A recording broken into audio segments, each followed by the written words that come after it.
I don't know if people really understand like the magnitude of that. That is, I watched that video 50 times in the beginning over and over again because I just had to say, wow, this is unbelievable. I got to really remember. Hello, and welcome to the Pacific Channel. I'm your host, Steve Doherty. I'm very excited to announce that we are going to have our very first group healing session on January 21st, which is a Saturday at 10 a.m. PST time. That's Pacific Standard Time. Please register for it by sending an email to the email address in the description below. I'm going to teach you how to use EFT and the law of attraction to both heal yourself and attract what you want. It's going to be mainly about healing, but it's also going to be about attracting and manifesting what you want. It should be a very interesting and rewarding experience for you. But if you can't make it, don't worry. We're going to be having this twice a month, and maybe we can alternate days and times so that it will fit your schedule. I'm very excited about it, and I hope you can make it. And now, back to your regularly scheduled program. In this audio clip, Dr. Joe Dispenza is talking to a woman who attended one of his workshops, and she says that they did a manifestation technique where they thought about what they wanted, then represented that with a letter, like I think C for car.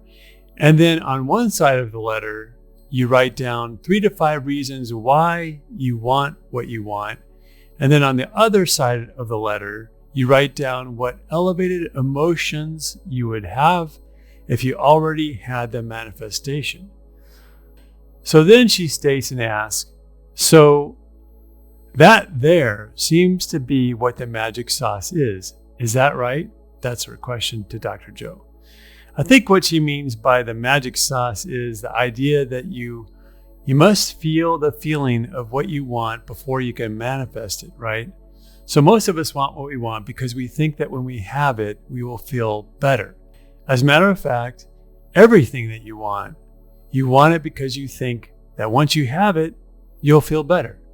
But that's backward as to how the universe works, right? The way it works is that you must create the feeling first, or you must vibrate high on any topic first. I think the challenge is that we must keep our vibration high throughout the day, not just at a week-long workshop and not just when we are meditating. The way that Dr. Joe understands this question is that he goes down the path of explaining how in the 3D reality, we have to work really, really hard to get what we want. In the 3D matrix of reality, we see what we want, we are aware that we don't have it, and then we work very hard to get it. That's fine, but there's an easier way to do it. In the quantum field of reality, you have access to the power that creates worlds to manifest what you want. Dr. Joe will say that you live in separation of the emotion until you get what you want. And then the payoff or the reward is the emotion that you could have manifested easily to start with. He's going to say that there is nothing wrong with that because those are the rules of the 3D reality that we live in. And you can get really, really good at that. But in the quantum field, you have to feel it before you experience it. In other words, from the law of attraction paradigm of thinking, you have to manifest the feeling of already having what you want to attract it to you. Let's listen to Dr. Joe explain it now. I'm your host, Dr. Joe Dispenza. Let's begin. I felt like the magic sauce from a practical standpoint was embodying the feeling, having accomplished it. Like it's one thing to know why you want it, and it's another thing for those catch up people for a second since we're on this topic. You did a manifestation technique where we thought about what we wanted, and it could be anything, right? It could be a shopping trip, it could be a car, it could be whatever, anything that you want to manifest, and then sort of represent that with a letter. And then on, one side of the letter, you write down 3, 4, 5 reasons why. And then on the other side, you write down 3 or 4, 5 reasons or elevated emotions having accomplished it. And so then we went into the meditation and we did it. And anyway, 2 hours later it happened and somebody goes, oh, there's a trip to Egypt in February if you want to go. And so boom, here we are now. So that to me feels like what the magic sauce is. Is that right? Or... Well, let's talk about it. I think that we've been hypnotized and conditioned into believing that, we have to do something in order to have an experience in three-dimensional reality. And this is the plane of demonstration. So when we have the experience, the end product of an experience is an emotion, right? So that's the payoff. When you have your abundance, when you have your new relationship, when you have your new career, you live in separation from the emotion until the experience occurs. And then when the experience occurs, it takes away the lack or separation of not having it. Nothing wrong with that. That's the rules of three-dimensional reality. And you can get really good at it. You could go to school, you can make the right choices, you can learn from your mistakes, you can be trained to get better at it, and you can develop skills, and you can accumulate resources, and it can get easier for you. But in the quantum, if you're creating from the field instead of from matter, which is a broad conversation, you have to feel it in order to experience it. And so that's kind of a reversal, because most people will say, well, I'm not going to feel gratitude until my healing actually happens. Well, it turns out that you got to feel gratitude in order for the healing to happen. And our data shows that over and over again. So your body is so objective that when you feel the emotion before the experience, it doesn't know the difference between the real life experience that's creating that emotion and the emotion that you're fabricating by thought alone. The body's actually believing it's living in a new environment, a new condition. So it turns out it requires, if you're looking at a secret sauce, we've kind of whittled it down to a formula. And it requires a clear intention, and that is a vision of what you want to have happen, and that is selecting a new possibility, an unknown that you would like to experience. Okay, so what does that require? That requires your brain being really coherent.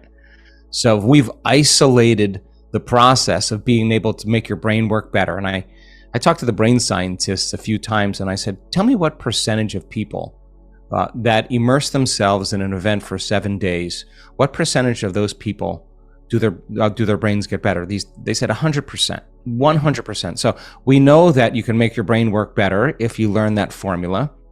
Okay, so now we have a clear intention, but that's only one element. There is another element that is the handmaiden to that, and that is an elevated emotion.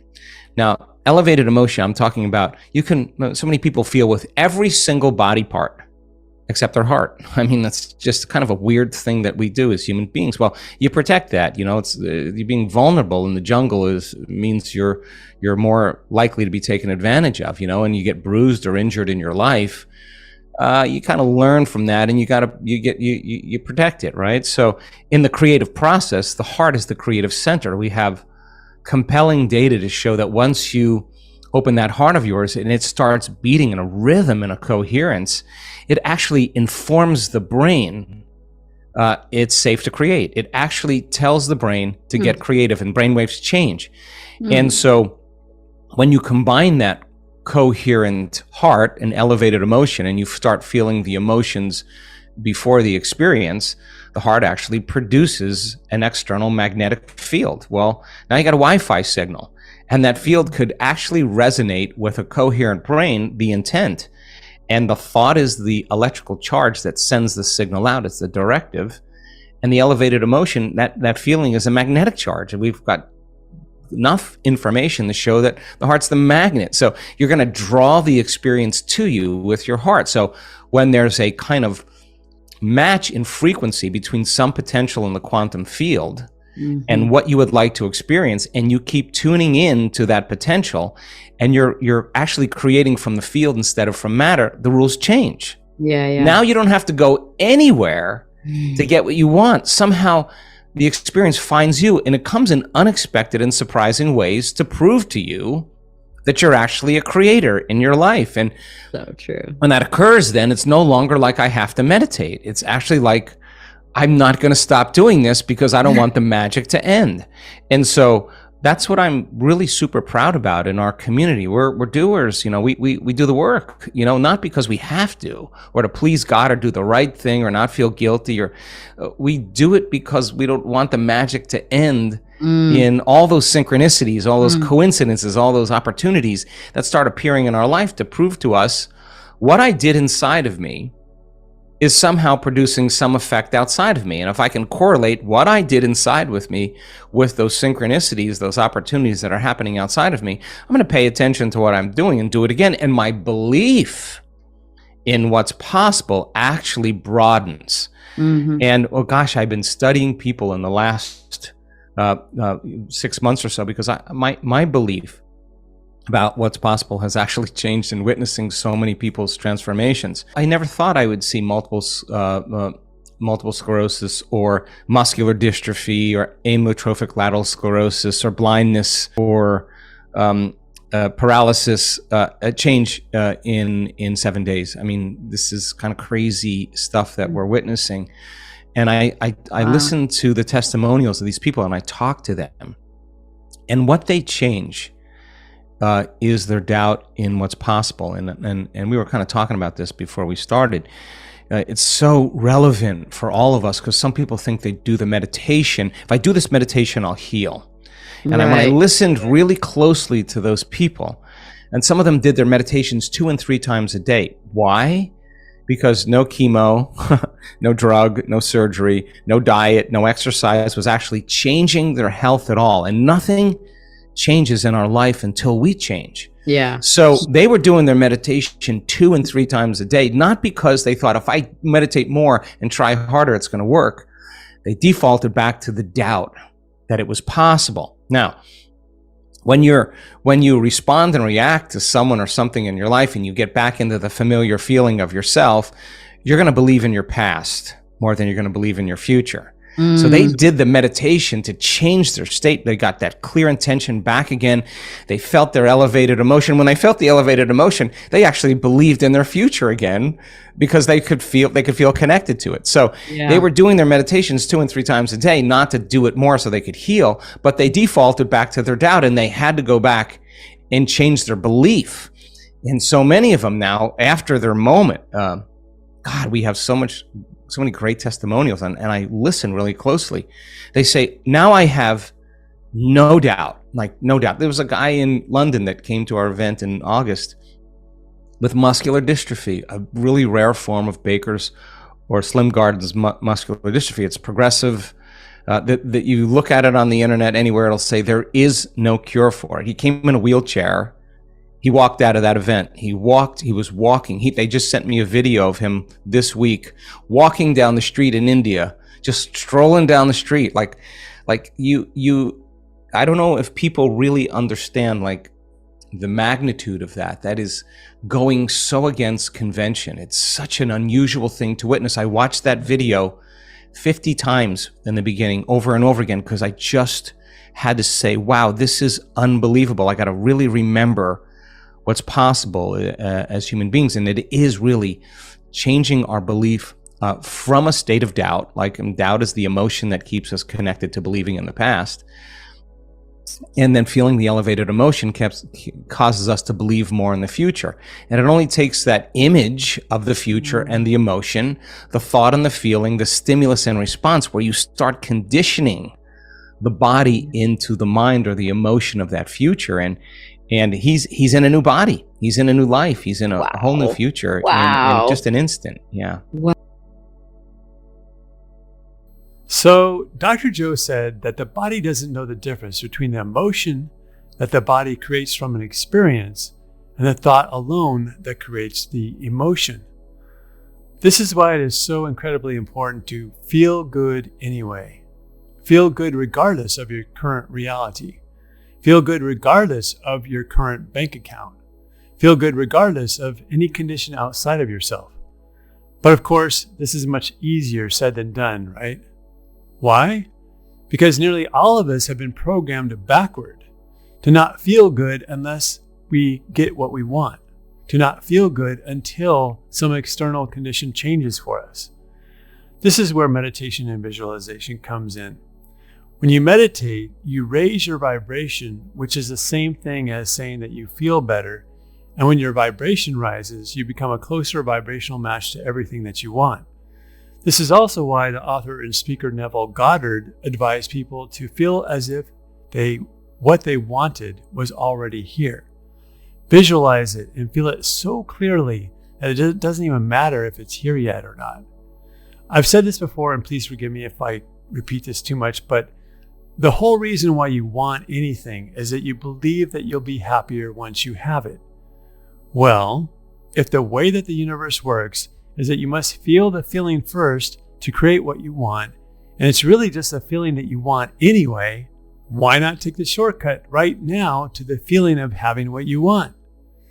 That way, you get the reward of the feeling right now, plus the universe will then bring it to you.